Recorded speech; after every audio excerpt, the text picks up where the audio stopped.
नाज़रीन आदाब, आप देख रहे हैं न्यूज़ 53। हबीबनगर पीएस हुदूद में कोविड-19 के दौर में जहां एक तरफ आवाम और हुकूमत परेशान है, वहीं दूसरी तरफ कुछ लोग हुकूमत की गाइडलाइंस की धज्जियां उड़ाते हुए नजर आ रहे हैं। नाज़रीन, आपको याद होगा कि 2 दिन पहले हबीबनगर पीएस हुदूद में एक बर्थडे पार्टी में लोग हथियारों के साथ नाचते हुए नजर आए।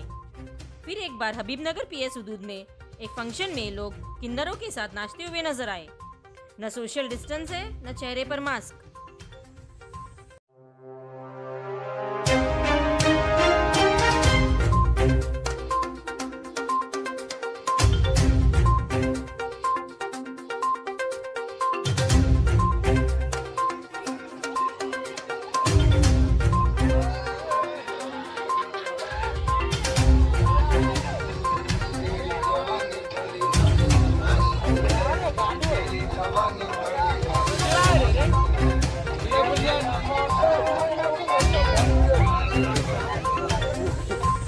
लाखों हजारों की पसंद अनवर पान शॉप हुसैनी अलम कोका बाजार का सबसे कदीम और सबसे पुराना पान शॉप। हर वैरायटी, हर क्वालिटी, हर फ्लेवर का पान हमारे यहाँ दस्तयाब है। हमें छोटे बड़े फंक्शन के लिए ऑर्डर भी दिया जा सकता है। मरहूम मोहम्मद गौस साहब के फर्जन प्रोप्राइटर अनवर पान शॉप मोहम्मद इब्राहिम साहब और मोहम्मद एजाज मुस्तफ़ा आप तमाम ग्राहक का वेलकम करते हैं। हमसे रब्त पैदा कीजिएगा 8074933339 8555041120।